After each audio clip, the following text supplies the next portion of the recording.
Jésus est invité dans son mariage. Mais la première personne qui est mentionnée, ce n'est pas Jésus, c'est Marie. Donc dans un mariage, Jésus est invité, mais il n'a pas la première place. Il est à la deuxième place. Et c'est ce qui fait que lorsqu'on tombe dans le besoin, on fait appel à Jésus. Non pas comme le Seigneur, mais comme le donateur. Mais on oublie que celui qui est parmi nous, c'est le Seigneur des Seigneurs, le Sauveur, le Dieu Tout-Puissant, le Dieu Emmanuel, le Dieu qui sauve. Jésus, il est dans une fête, mais il n'a pas la première place. Alors nous allons ouvrir nos Bibles, Apocalypse chapitre 20, le verset 11 jusqu'au verset 15, je lis au nom de Jésus. Puis je vis un grand trône blanc, et celui qui était assis dessus, la terre et le ciel s'enfuirent devant sa face, et il ne fut plus trouvé de place pour eux. Et je vis les morts, les grands et les petits, qui se tenaient devant le trône. Des livres furent ouverts, et un autre livre fut ouvert, celui qui est le livre de vie. Et les morts furent jugés selon leurs œuvres, d'après ce qui était écrit dans ces livres. La mer rendit les morts qui étaient en elle. La mort et le séjour des morts rendirent les morts qui étaient en eux. Et chacun fut jugé selon ses œuvres. Et la mort et le séjour des morts furent jetés dans les feux. C'est la seconde mort, les temps de feu. Quiconque ne fut pas trouvé écrit dans le livre de vie fut jeté dans les temps de feu. Finissons avec Jean, chapitre 2, le premier verset, jusqu'au verset 12. 3 jours après, il eut des noces à Cana en Galilée. La mère de Jésus était là. Et Jésus fut aussi invité aux noces avec ses disciples. Le vin ayant manqué, la mère de Jésus lui dit, ils n'ont plus de vin. Jésus lui répondit, femme, qu'y a-t-il entre moi et toi? Mon heure n'est pas encore venue. Sa mère dit au serviteur, faites ce qu'il vous dira. Or, il y avait là 6 vases de pierre destinés aux purifications des Juifs et contenant chacun d'eux ou 3 mesures. Jésus leur dit, remplissez d'eau ces vases, et il les remplit jusqu'au bord. Puisez maintenant, leur dit-il, et portez-en à l'ordonnateur du repas. Et ils emportèrent. Quand l'ordonnateur du repas y goûtait l'eau changée en vin, ne sachant d'où venait ce vin, tandis que les serviteurs qui avaient puisé l'eau le savaient bien, il appela l'époux et lui dit, tout homme sert d'abord le bon vin, puis le moins bon après, qu'on s'est enivré. Toi, tu as gardé le bon vin jusqu'à présent. Tel fit à Cana en Galilée le premier des miracles que fut Jésus. Il manifesta sa gloire et ses disciples crurent en lui. Après cela, il descendit à Capernaum avec sa mère et ses frères et ses disciples. Ils n'y demeurèrent que peu de jours. Au Seigneur, nous acclamons très fort. Rapidement, par la grâce de Dieu, j'aimerais m'entretenir avec vous sur une thématique assez particulière que le Seigneur a déposée dans mon cœur. Et j'aimerais que vous puissiez vraiment me prêter votre attention.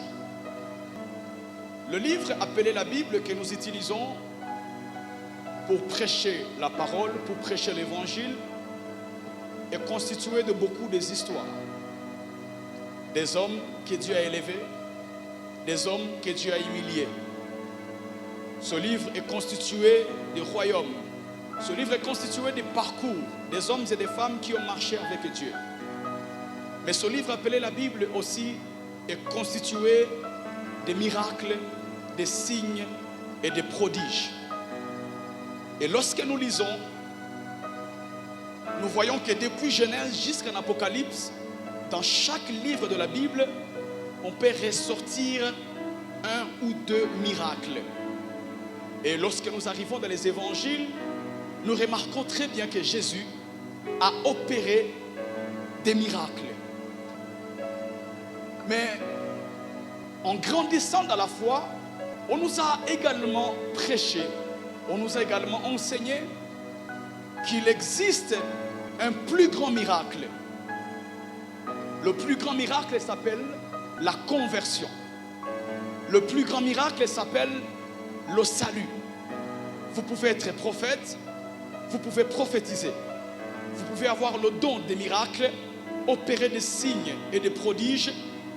Vous pouvez avoir la foi, comme dit Jésus, de pouvoir déplacer les montagnes et les montagnes vous obéissent.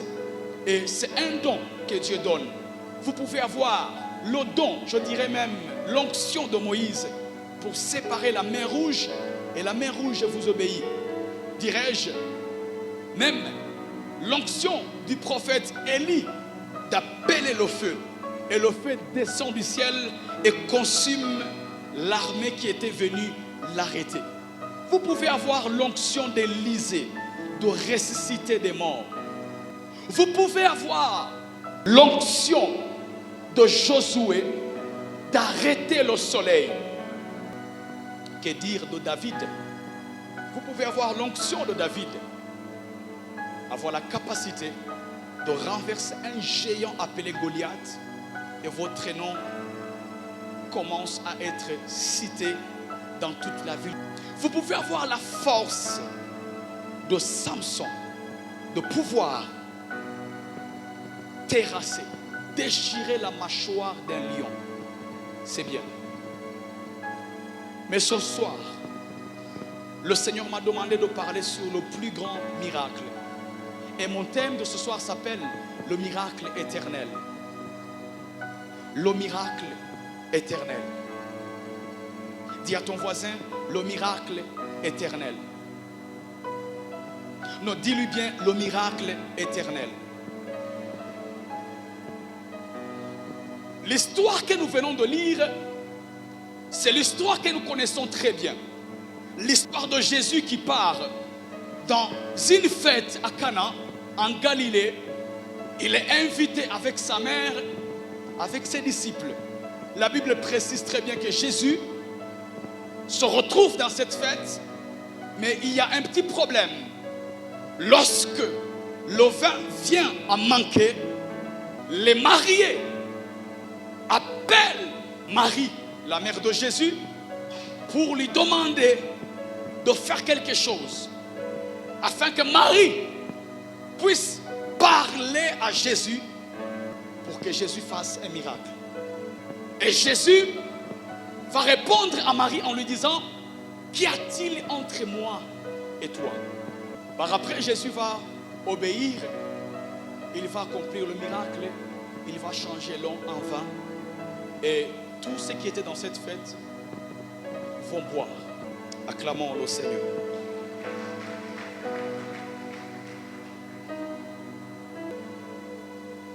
Mais le problème n'est pas au niveau du miracle. Le problème se situe au début de cette histoire. On nous présente premièrement Marie et on nous présente Jésus après. Et c'est ce qui fait que lorsque le problème arrive, ils n'appellent pas Jésus, ils appellent la mère de Jésus. Et la mère de Jésus va parler à Jésus. J'aimerais souligner quelque chose. La mère de Jésus n'est pas Jésus. La mère de Jésus a porté Jésus. Mais la mère de Jésus n'a pas le pouvoir de Jésus. Le pouvoir de Jésus est un pouvoir divin. Et la mère de Jésus est une servante comme les autres. La Bible précise que c'est le premier miracle. Dis après moi, le premier miracle. C'est le premier miracle que Jésus commence à faire. Et dans ce miracle, vous allez remarquer une chose.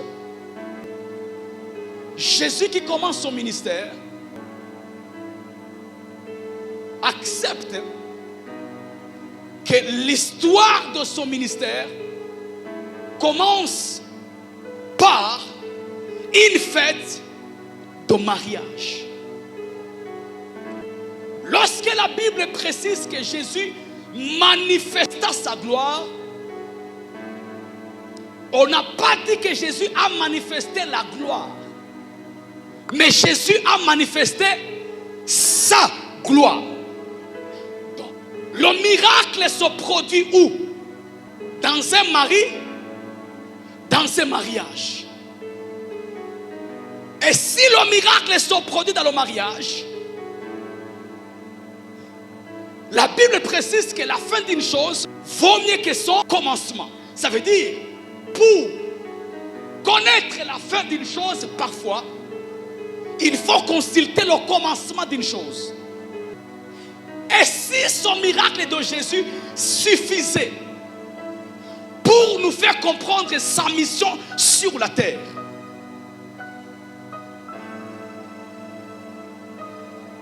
c'est un miracle qui se produit dans un mariage. Ça ne vous dit pas quelque chose? Le miracle se produit non pas chez un aveugle. Si j'étais Jésus, je devais dire à Jean, il faut que mon premier miracle qui introduit mon ministère soit le miracle de la résurrection de Lazare. Parce que Lazare a fait combien de jours dans la tombe? Jésus a fait combien? Donc le miracle de Lazare est plus glorieux que le miracle de Jésus de la résurrection.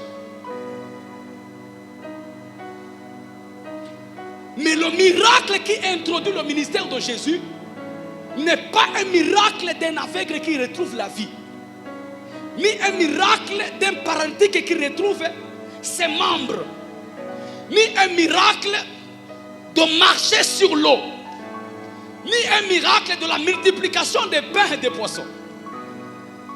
Mais le premier miracle de Jésus se passe dans une fête. Jésus lance déjà un message pour dire: je suis venu pour constituer un mariage avec mon épouse.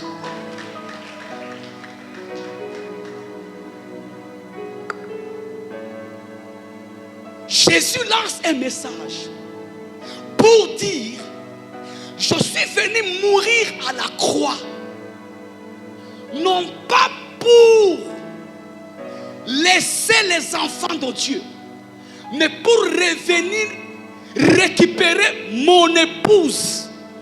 Jésus, il reviendra prendre non pas les chrétiens, il reviendra comme un mari qui vient récupérer la femme qu'il a dotée par le sang de Golgotha. Donc le premier miracle se passe dans un mariage pour dire à ses disciples: je suis venu constituer une relation d'homme et femme.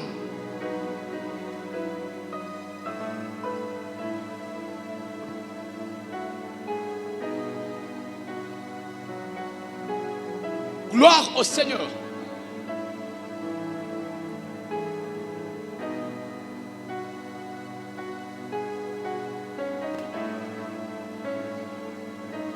Prendre son épouse. Jésus veut faire comprendre que ma mission sur la terre, c'est une mission de mariage. Mais maintenant, regardez les choses. Jésus, quand il meurt à la croix, il nous dote par le sang précieux. Et il part chez le Père pour nous présenter, pour nous préparer une maison. Et il reviendra prendre son épouse. Maintenant, l'intervalle qui constitue le retard de Jésus pour revenir prendre son église, l'enfant de Dieu, le chrétien, il ne veut pas grandir pour devenir une épouse. Raison pour laquelle ceux qui seront enlevés, ce ne sont pas des chrétiens, ce sont des épouses. L'enfant peut ne pas reconnaître la voix de papa, mais la femme connaît non seulement la voix de papa, elle connaît aussi lorsque papa est fâché sans toutefois parler. Elle connaît quand papa est content sans toutefois parler. Elle connaît les intuitions de papa. Son retard est un message pour vous dire: il existe un miracle éternel. Le miracle du mariage est temporaire. Le miracle du travail de promotion est temporaire. Mais le miracle ya wokovu hakuna mwanadamu anaweza akaikunyanganya. Manake na uchawi wa munyumba yenu hawawezi wakaninyanganya muujiza wa wokovu. Ni muujiza wenye utanifuataka na kumakao.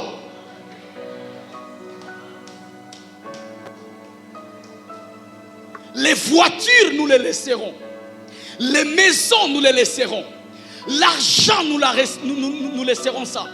Mais le miracle du salut, c'est un miracle éternel. C'est un miracle qui me suit jusque dans la tombe. Lorsque tu dors la nuit, tu ne dors pas avec ton argent. Parce qu'il y a des gens qui meurent dans le sommeil et ils laissent leur argent. Mais le salut, même dans les rêves, dans les cauchemars, le salut est avec toi. Maintenant, le problème se situe au niveau de la croix. Jésus, il est à la croix. Il est entouré par combien de brigands? L'un, il dit, si tu es fils de Dieu, détache-toi de cette croix et détache-nous. Et l'autre va dire quoi? Nous méritons cette croix. Mais lui, il n'a rien fait de mal. Il dit, quand tu seras dans le paradis, souviens-toi, 2 personnes, 2 églises, 2 chrétiens. L'un, il demande un miracle pour descendre sur la terre. L'autre demande un miracle pour aller où?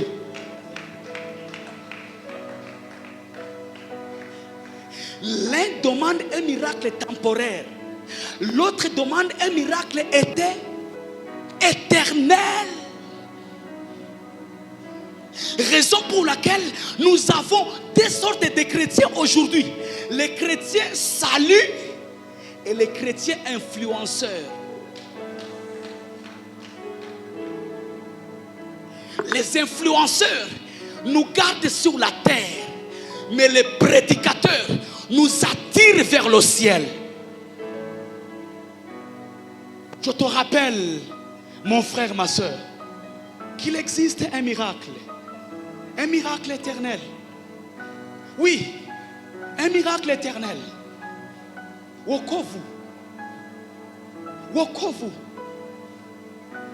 Ni muujiza wa milele. Kwa nini ufurahie wokovu? Kwa nini ufurahie kuokoka? Le salut éternel, ce qui va déclencher mon enlèvement, ce n'est pas les dîmes que je donne à l'église, ce n'est pas les chants que j'offre à Dieu, mais c'est l'assurance du salut.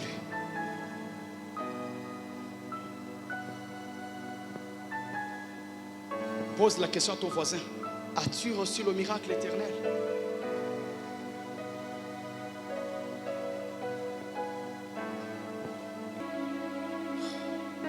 Acclamez très fort le Seigneur.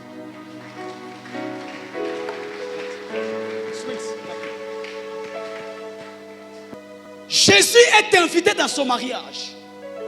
Mais la première personne qui est mentionnée, ce n'est pas Jésus, c'est Marie.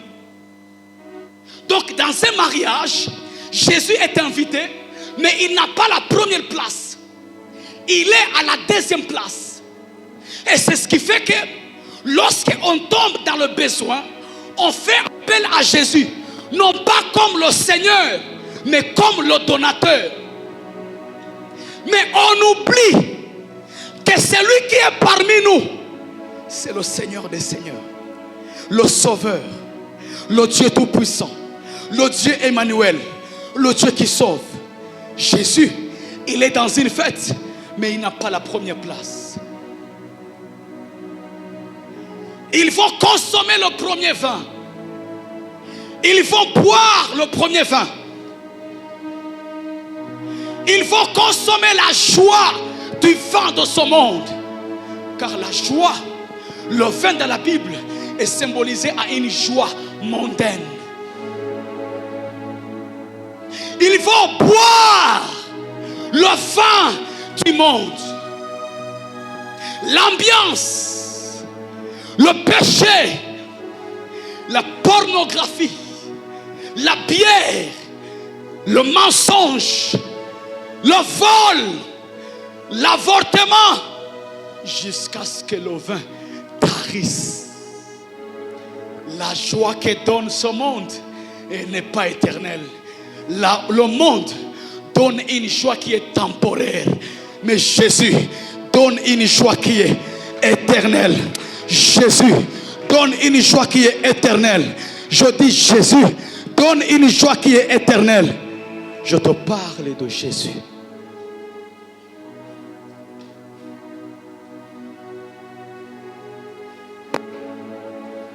Dis-moi, avance, prophète.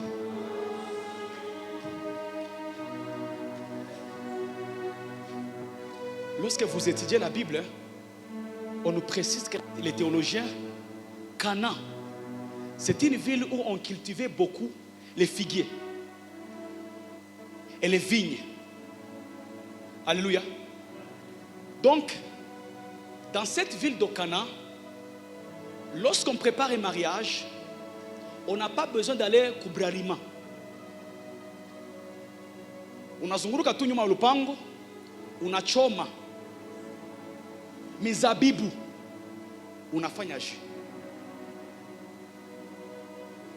Toute personne responsable qui fait un mariage, il a besoin d'une équipe d'organisation. Et c'est l'équipe-là qui va constituer le budget, les boissons, la nourriture et consorts. Ça veut dire, celui qui avait organisé son mariage, il savait qu'il y aura par exemple 100 personnes. Et par mesure de prudence, on prépare combien de boissons? 150. Au cas où nous sommes débordés. Mais dans cette fête, le vin manque. J'aimerais dire à quelqu'un, un jour, la joie de ce monde finira par te lâcher. Finira par te lâcher. Jusqu'à ce que Jésus entre sur scène. Il dit dans Jean chapitre 15, je suis le cep et mon père est le vigneron. Donc Jésus, il est le vrai vin.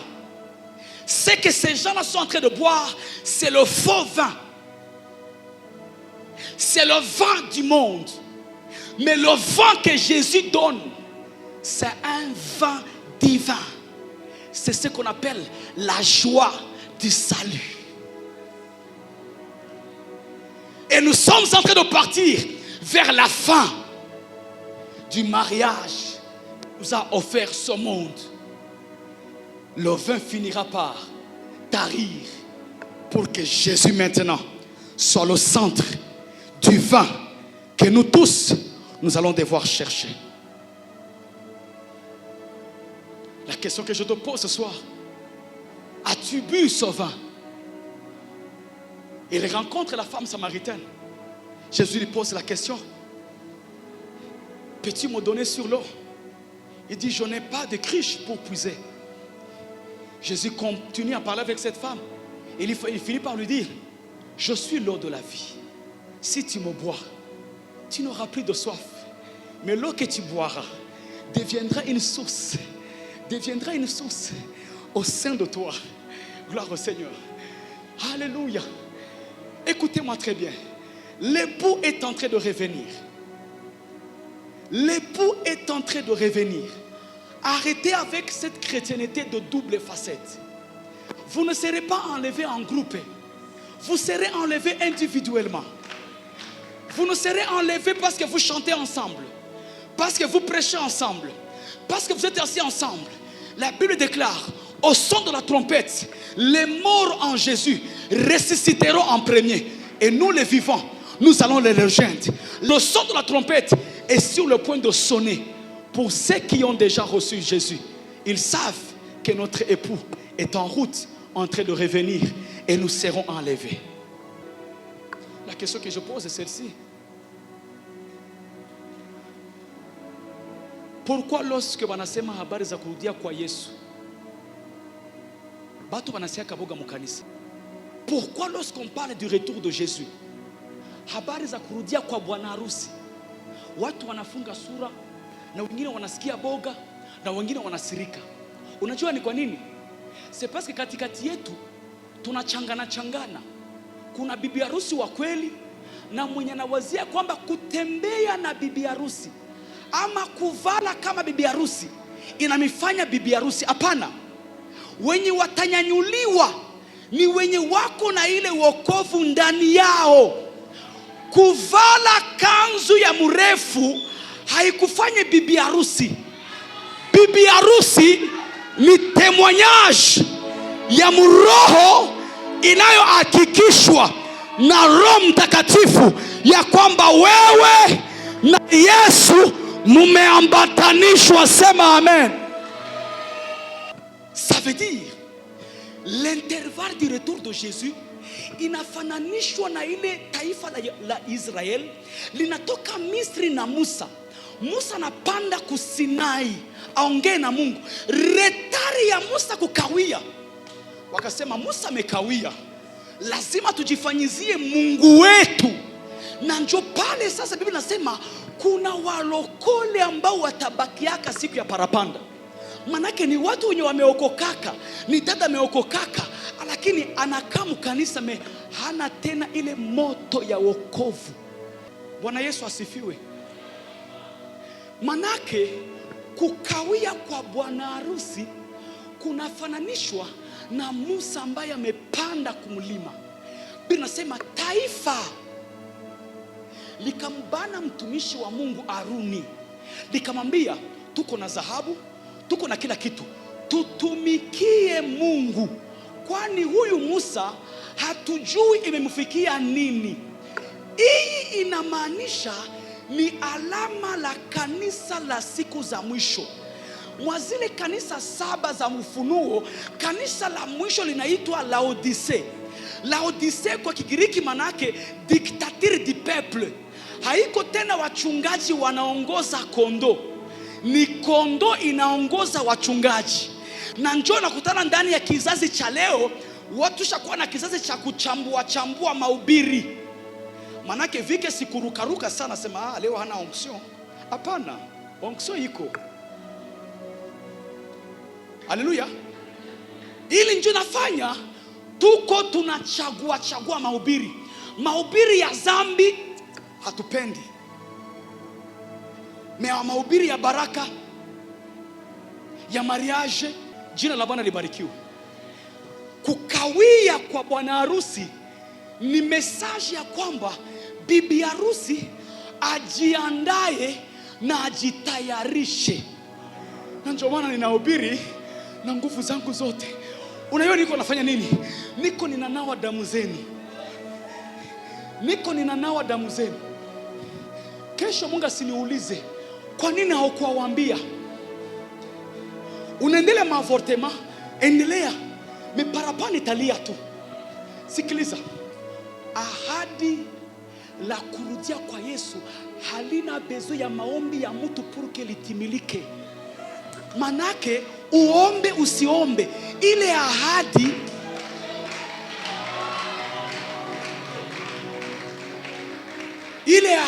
halidepandra kena sanctification yako, haidepandra kena wokovu yako, inadepandra kana kalendrier ya Mungu. Hii ahadi haitasababisha maombi ya mlokole. Ni ahadi ambalo lazima litimilike. Sikiliza sasa. Yesu kama angipashwa chunga kila mtu mwenye ahadi lake litimilike, manake Yesu hatarudiaka.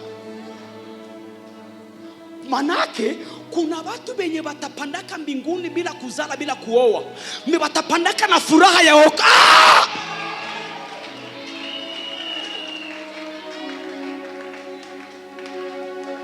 Hamoni ya kwamba injili ya pokea bila kukumbuka ya kwamba utapokea. Kuna vitu vyenye hautaviishi, utapandaka mbinguni na hautaviishi. Mizani 4:23. Chunga nini? Chunga moyo wako kuliko vyote kwani wokovu haiko humu, wokovu iko humu. Chunga ile wokovu, linda ile wokovu. Parapanda ikilia, lazima nipande. Habari za wokovu haziko tena ndani ya kanisa. Watu wanaingia kanisani, wanaimba, wanahubiri, lakini hawana wokovu. Na ndio maana magharibi ya leo ninakupatia opportunity. Njoo kwa Yesu. Ninakulomba tu mahali ulipo, kila mtu ashushe kichwa chake, aanze muomba Mungu. Anza muomba Mungu. Anza muomba Mungu.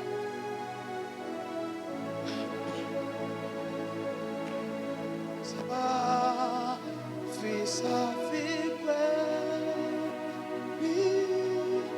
safi safi